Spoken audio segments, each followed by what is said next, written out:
ஒவ்வொரு ஊழலா வெளியில வரும் போலே ஒரு வெப்பன் ஒண்ணு கொண்டு வந்திருக்காங்க. அது என்ன தெரியுமா?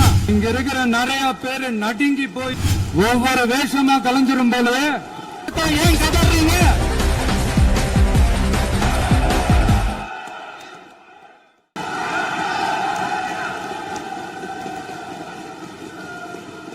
ஒவ்வொரு ஊழலா வெளியில வரும் போலே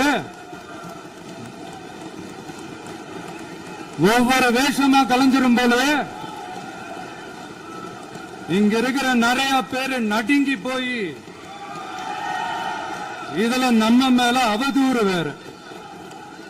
இப்ப புதுசா ஒரு வெப்பன் ஒண்ணு கொண்டு வந்திருக்காங்க. அது என்ன தெரியுமா? அவங்க தயவால தான் நம்ம ஆட்சி நடக்குதாம். மக்கள் தயவால இந்த ஆட்சி நடந்துகிட்டு இருக்கு. மனசாட்சி உள்ள சக்திகளோட ஆதரவால இந்த ஆட்சி நடந்துகிட்டு இருக்கு. நாங்க தான் அனுப்பி வச்சோம் அப்படின்றாங்களே. அனுப்பி வச்சவங்களுக்கு மினிஸ்ட்ரியில இடம் கொடுத்தா ஏன் கதறீங்க? ஏன் இவ்வளவு கோபம்? ஏன் இவ்வளவு கதறல்? இதுல இன்னொரு முக்கியமான விஷயம், மார்க்சிஸ்ட் கம்யூனிஸ்ட் கட்சி நமக்கு ஆதரவு கொடுத்தது சுயேட்சையா எடுத்த முடிவுன்னு சொல்றாங்க. அதே மாதிரி இந்திய கம்யூனிஸ்ட் கட்சி நமக்கு ஆதரவு கொடுத்தது சுயேட்சையா எடுத்த முடிவுன்னு சொல்றாங்க.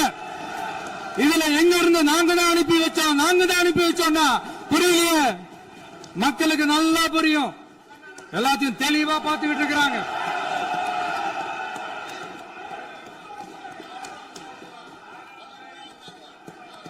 முதலமைச்சர் கண்டிப்பா பண்ணலாம். மாண்பு முதலமைச்சர்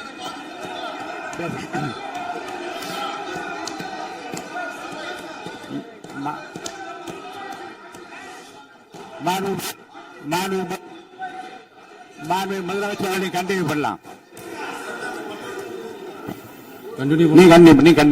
நீ கண்டினியூ பண்ணலாம்.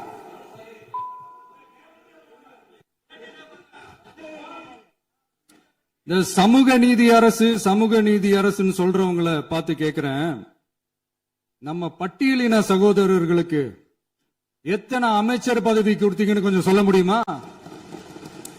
ஆனா நம்மளுடைய அரசுல 8 அமைச்சர் பதவிகள் யாருக்கு?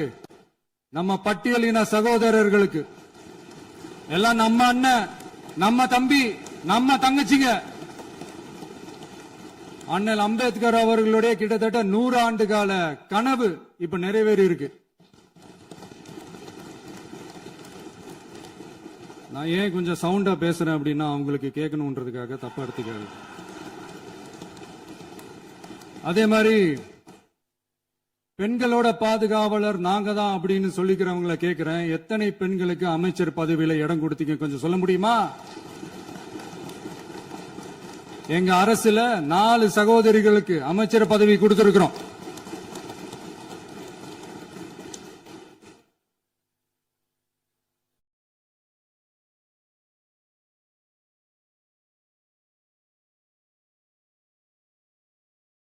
அதனால மக்களால் நிராகரிக்கப்பட்டு மக்களால் அகற்றப்பட்டவங்களுக்கு ஒண்ணு சொல்லிக்கிறோம், தப்பே செய்ய மாட்டோம், ஊழலே செய்ய மாட்டோம், நேர்மையா தான் இருப்போம், நியாயமா தான் இருப்போம் அப்படின்னு சொல்றவங்களால மட்டும்தான் கூட்டணி ஆட்சி அமைக்க முன்வரும். ஆட்சியிலையும் பங்கு, அதிகாரத்திலையும் பங்கு கொடுக்க முன்வரும். ஊழல்லையே ஊறி போனவங்களால இந்த கூட்டணி ஆட்சியோ ஆட்சியிலையும் பங்கு அதிகாரத்திலையும் பங்கு கொடுக்க முன்வராது. மெஜாரிட்டி இருந்தாலும் தரமாட்டாங்க, மெஜாரிட்டி இல்லனாலும் தரமாட்டாங்க. கேட்டா ரெடிமேடா ஒரு பதில் ஒண்ணு வச்சிருப்பாங்க, கூட்டணி ஆட்சியை மக்கள் விரும்ப மாட்டாங்கன்னு. அதே மக்கள் தான் இப்ப அவங்கள பார்த்து சிரிக்கிறாங்க. நான்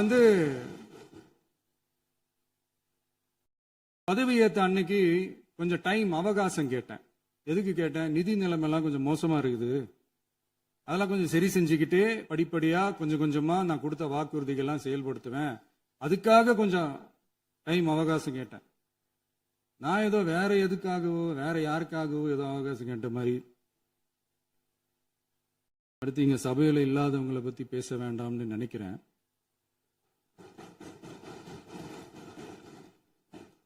இங்க நம்மளை பத்தி அவதூறு பரப்புறதோட மட்டும் இல்லாம இப்ப நம்ம மக்கள் மேலேயும் அவதூறு பரப்ப ஆரம்பிச்சுட்டாங்க. மக்கள் நமக்கு ஓட்டு போட்டது தப்பான், குடும்பமா நமக்கு ஆதரிச்சது தப்பான். இது இப்போ இல்ல, நான் சொல்றது எம்ஜிஆர் அவர்கள் காலத்திலிருந்தே. அப்பவே அவர் ஜெயிச்சப்போ அதே மக்களை தப்பு தப்பா பேசுறது. மக்கள் என்ன பண்ணிட்டாங்க, எம்ஜிஆர் என்ன பண்ணிட்டாரு, எம்ஜிஆர் என்ன இது பண்ணிட்டாரு. 50 வருஷமா ஒரே டெக்னிக்கா.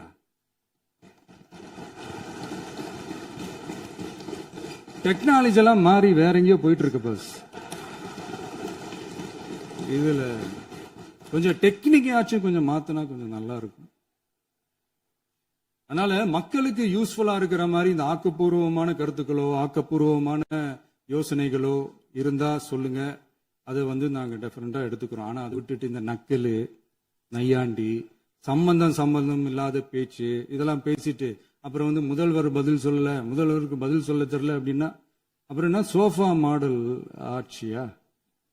அது என்னன்னு புரியறதுக்கு எனக்கு ரொம்ப நாள் ஆச்சு. இந்த சோஃபா செட்டு, டேபிள் சேரு, டீபாய், பர்னிச்சர் பிசினஸ் எல்லாம் வேற எங்க வெளியில போய் பண்ண சொல்லுங்க. அப்படி அந்த பிசினஸ் தான் பண்ணணும்னா நிறைய பிசினஸ் பண்ற மாதிரி வெளியில போய் பண்ண சொல்லுங்க. இங்க சட்டசபைக்குள்ள வேணாம். அதனால ஆக்கப்பூர்வமான கருத்துக்கள் இருந்தா சொல்லுங்க. டெஃபினட்டா அது சரியா இருந்தா நாங்க ஏத்துக்கிறோம். எனக்கு ஒரு குட்டி கதை ஒண்ணு ஞாபகம் வருது, சொல்லாமா?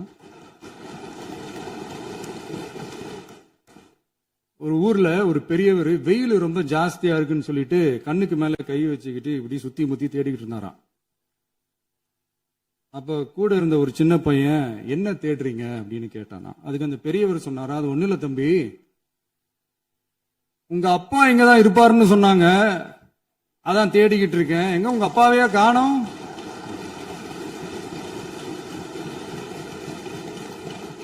இல்ல அந்த எங்களுக்கும் நக்கலா நையாண்டியா சம்பந்தம் இல்லாத குட்டி கதை இதெல்லாம் எங்களுக்கும் பேச தெரியும். அந்த கதையில பெரியவர் அப்படி சொன்னாராம், தப்பா எடுத்துக்காதீங்க. அந்த கதையில பெரியவர் அப்படி கேட்டாராம். அதனால யாரும் இங்க டென்ஷன் ஆக வேணாம். அதனால இன்னொரு இந்த என்னுடைய உரையை முடிக்கிறதுக்கு முன்னாடி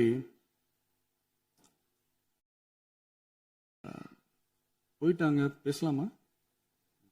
உங்க கருத்துக்களை நீங்க முழுமையாக மன நிறைவோடு பேசலாம். டிவில சரி. அதான் 5 நிமிஷம் பேசுனதுக்கே கொலத்தூரி இந்த ஆட்டம் ஆயிடுச்சு. பேசுனா அப்புறம் என்ன பண்றது? கடைசியா நான் இந்த உரையை முடிக்கிறதுக்கு முன்னாடி ஒரு முக்கியமான ஒரு விஷயம் பத்தி சொல்லணும். ஆளுநர் உரை அன்னைக்கு இந்த தமிழ் தாய் வாழ்த்துக்கு அப்புறம் தேசிய கீதம் பாடினது தப்பு, தேசிய கீதம் 2 முறை பாடினது தப்பு, அப்படி ஒரு நிகழ்வு இதுக்கு முன்னாடி இந்த சட்டசபையில நடந்ததே கிடையாது, அந்த மரபே மாத்திட்டீங்க, இப்படி ஒரு பெரிய ஒரு போர் மாதிரி எதிர்கட்சியை சார்ந்தவங்க எல்லாம் சொன்னாங்க இல்லையா? அந்த மாநில உரிமை போராளிகளை, அந்த மரபு காக்கிற உரிமை போராளிகளை ஒரே ஒரு கேள்விதான் கேட்கணும். 2021 ஆகஸ்ட் 2 ஞாபகம் இருக்கா? Centenary celebration of Tamil Nadu legislature. அந்த ஃபங்க்ஷன்ல நம்ம முன்னாள் முதலமைச்சர் கருணாநிதி அவர்களோட கலைஞர் அவர்களுடைய கலைஞர் அவர்களுடைய புகைப்படத்தை மாண்புமிகு குடியரசுத் தலைவர் திறந்து வைக்கிற ஒரு ஃபங்க்ஷன்.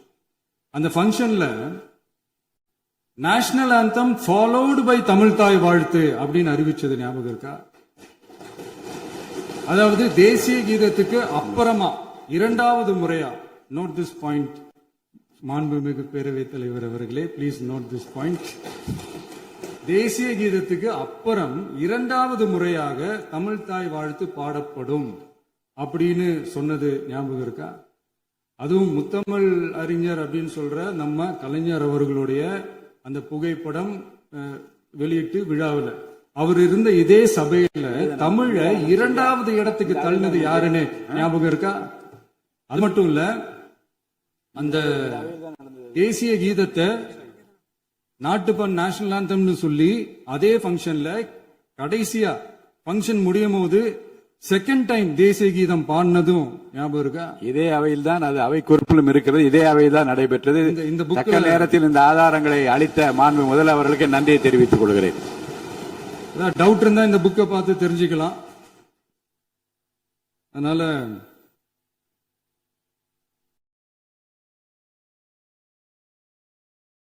கேட்டா என்ன சொல்லுவாங்கன்னா, அது ஜனாதிபதி கலந்துகிட்ட ஃபங்க்ஷன், அதெல்லாம் அப்படிதான், அதெல்லாம் கண்டுக்க கூடாது அப்படின்னு சொல்லுவாங்க. இதே மாதிரிதான் பேசுறது ஒண்ணு, செய்யறது ஒண்ணு, செய்யறது ஒண்ணு, பேசுறது ஒண்ணு. இதெல்லாம் மக்கள் பார்த்துக்கிட்டு இருக்காங்க.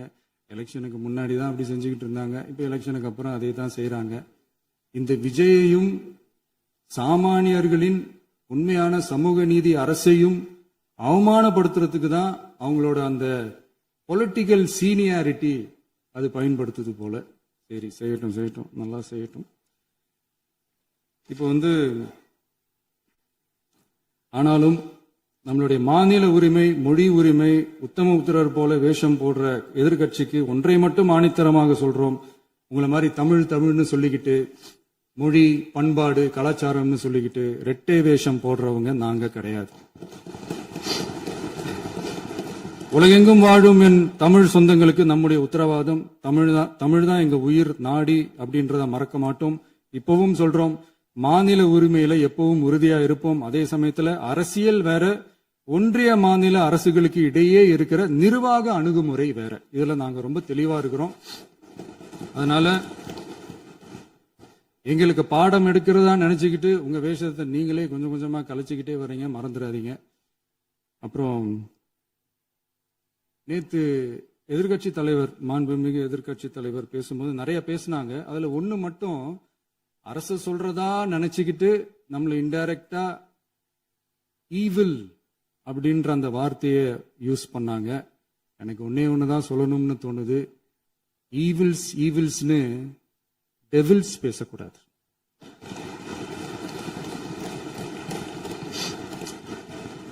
அவங்க இருந்திருந்தா ஒரு ஆக்ஷன் பண்ணணும்னு எனக்கு தோணுச்சு. எல்லாரும் போயிட்டாங்க. இல்ல, பர்மிஷன் பண்ணலாமா? இப்பவும் பண்ணலாம், ஒண்ணும் தப்பு இல்ல.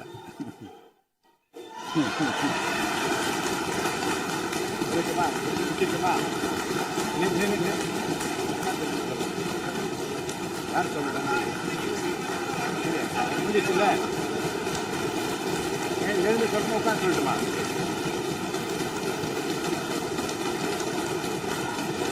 எதிர்கட்சியை சேர்ந்த எதிர்கட்சி தலைவர் உள்ளிட்ட மாண்புமிகு உறுப்பினர்களுக்கும் வணக்கமும் நன்றியும்.